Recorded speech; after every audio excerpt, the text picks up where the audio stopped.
बिस्मिल्लाहिर्रहमानिर्रहीम, अस्सलाम वालेकुम व्यूअर्स, मैं हूं फारूक जौहरी और आप देख रहे हैं फारूक जौहरी ऑफिशियल यूट्यूब चैनल। दुनिया भर में क्या हो रहा है, इन तमाम खबरों को लेकर मैं आपकी खिदमत में एक मरतबा फिर हाजिर हुआ हूं। इस वक्त दुनिया में सिर्फ और सिर्फ एक मुल्क जो है वो मुकम्मल बदमाशी पर उतरा हुआ है। मेरी मुराद अमेरिका से है। वेनेजुएला के सदर को पहले अगवा किया जाता है, उसके बाद ट्रंप की जानिब से ग्रीनलैंड के हवाले से एक बयान सामने आता है। आखिर अमेरिका ग्रीनलैंड के एक जजीरे के में इतनी दिलचस्पी क्यों दिखा रहा है, आज के व्लॉग में ये भी मैं आपको बताऊंगा। और ये भी मैं आपको बताने जा रहा हूं कि रशिया और अमेरिका के सफारती ताल्लुकात इस वक्त निचली तरीन सतह पर पहुंच चुके हैं। अमेरिका की जानिब से रशिया के जिस ऑयल टैंकर के ऊपर कब्जा किया गया है, इस कब्जे के पीछे क्या मुहरकात है, क्या वजह है कि जो अमेरिकन नेवी की जानिब से इस कदर बड़ा स्टेप लिया गया है। आज के व्लॉग में मैं आपको जिस हवाले से भी अब बहुत अहम तरीन खबर देने जा रहा हूं और मैं आपको यह भी बताने जा रहा हूं कि ईरान इसराइल मामला आइंदा 72 घंटे में अब जो है वो मजीद कशीदा होता हुआ नजर आ रहा है। आखिर ऐसा क्या हो गया है कि ईरान इसराइल मामला जो है वो खत्म होने का, कशीदगी खत्म होने का नाम नहीं ले रही। इस हवाले से भी आज के व्लॉग में बहुत अहम तरीन खबर से मैं आपको आगाह करने जा रहा हूं। लेकिन तमाम खबरों की डिटेल में जाने से पहले फारूक जौहरी ऑफिशियल यूट्यूब चैनल को सब्सक्राइब करना ना भूलिएगा और बेल आइकन का बटन प्रेस करना ना भूलिएगा। तो बढ़ते हैं व्यूअर्स, मेरी पहली अहम तरीन स्टोरी है, दुनिया भर में अमेरिकन बदमाशी किसी तौर पर कम होने का नाम नहीं ले रही। पहले वेनेजुएला के सदर को अमेरिकन की जानिब से अगवा किया जाता है। अब अमेरिका के अंदर उनके खिलाफ जो है अब वो मुकदमा चल रहा है, जिसके बाद अमेरिका ने अब रशिया के खिलाफ भी खुलकर जो है वो इकदाम करना शुरू कर दिए हैं। रशियन ऑयल टैंकर था, रशियन शैडो फ्लीट के एक टैंकर के ऊपर अमेरिकन नेवी ने कब्जा कर लिया है और उसको लेकर, ऑयल टैंकर सूफिया को लेकर अमेरिका जा रहे हैं। याद रहे कि रशिया ने इस टैंकर की हिफाजत के लिए अपनी एटमी आबदोज और अपने बहरी जहाज को भी भेजने का ऐलान किया था, लेकिन अभी ये रास्ते में थे कि स्कॉटलैंड के करीब अमेरिकन नेवी ने इस जो रशियन ऑयल टैंकर है उसके ऊपर कब्जा कर लिया। ये ऑयल टैंकर वेनेजुएला से रशिया की जानिब जा रहा था और जो जराए बता रहे हैं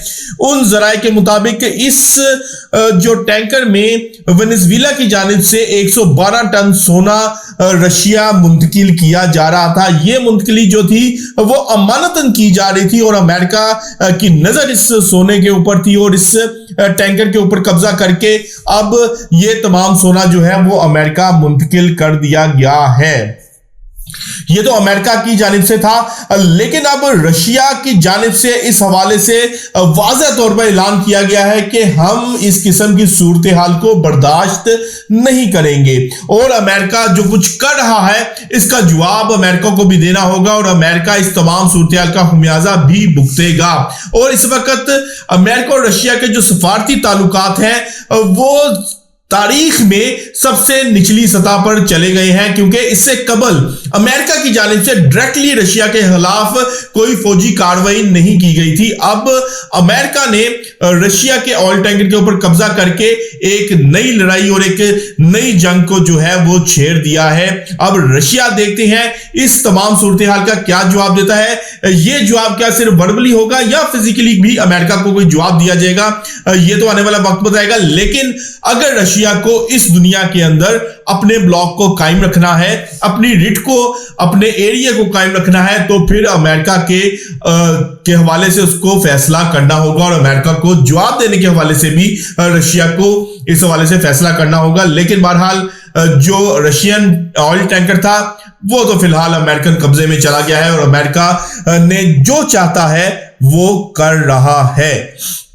जहां रशिया के साथ अमेरिकन ताल्लुकात इस वक्त तारीख की बदतरीन सतह पर पहुंच चुके हैं, वहीं पर अमेरिका ने ग्रीनलैंड जो एक जजीरा नुमा इलाका है उस पर भी कब्जा करने का इंदिया दे दिया है और मुख्तलिफ ऑप्शंस के ऊपर जो है वो गौर किया जा रहा है कि ग्रीनलैंड को मिलिट्री ऑपरेशन के बाद जो है वो कब्जे में लिया जाए या फिर डेनमार्क के साथ कोई डील करके या ये इलाका खरीद कर जो है वो अपने साथ शामिल कर लिया जाए। ग्रीनलैंड में अमेरिका की क्यों इस कदर दिलचस्पी है, उसकी वजह यह है कि ग्रीनलैंड 57,000 आबादी पर मुश्तमिल एक छोटा सा जजीरा नुमा इलाका है।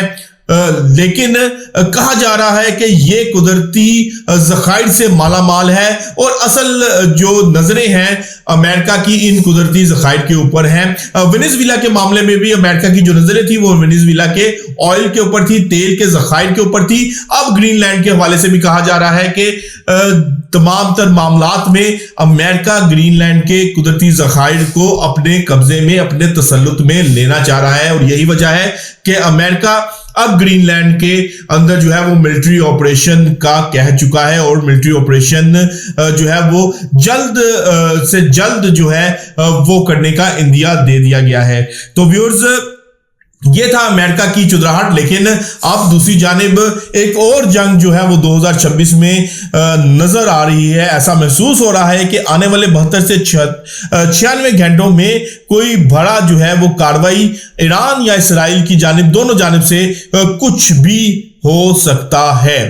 वजह क्या है? वजह यह है कि आज भी रूसी जो तैयारे हैं वो इसराइल से अपने शहरियों और सफारती अमले को वापस रशिया मुंतकिल कर रहे हैं, जबकि भारत, ऑस्ट्रेलिया, बरतानिया और अमेरिका ने अपने शहरियों को ईरान सफर करने से मना कर दिया है। दूसरी जानिब रजा शाह पहलवी है, उसने ईरान के अंदर 8 और 9 जनवरी की रात 8 बजे कहा है कि एहतजाज यानी कि एक साथ जो है वो एहतजाज किया जाए और तमाम एहतजाजी लोग जो है वो एक साथ बाहर निकले, जो जहां है वहां पर ही एहतजाज करे। और इस हवाले से उसने अमेरिका को भी दावत दी है कि ऐसे मौके पर फौरी तौर पर ईरान के ऊपर स्ट्राइक भी कर दी जाए ताकि ईरान को अंदरूनी तौर पर भी और बैरूनी तौर पर भी दबाव में लाया जाए।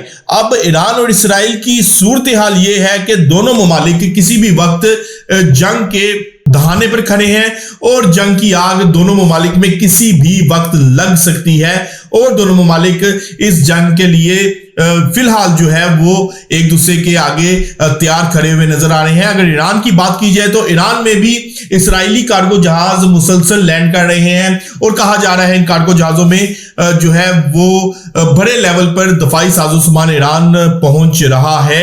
और दूसरी जानिब इसराइल और अमेरिका के दरमियान ईरान के हवाले से एक बात पर तो इत्तेफाक राय हो चुका है कि वो ईरान के ऊपर जो है वो हमला करेंगे और वहां पर कार्रवाई करेंगे। लेकिन अब ऐसा महसूस हो रहा है कि कार्रवाई से आगे ईरान के अंदर भी रजीम चेंज होने जा रही है, रजीम चेंज करने की जो है वो कोशिश की जाएगी। अब इस तमाम सूरत में ईरान किस तरह से इस मामले को निपटता है, किस तरह से निबर अज़मा होता है, ये ईरान से ज्यादा जो ईरान के इत्तेहादी हैं, जो ईरान के पीछे खड़े हुए मुमालिक हैं जैसे कि रशिया और चीन हैं, उनके ऊपर डिपेंड करता है। और उनके ऊपर यह भी मुनसर है कि वो अब अपनी चुदराहट जो है वो दुनिया में कायम रख पाएंगे, अपने ब्लॉक को कायम रख पाएंगे।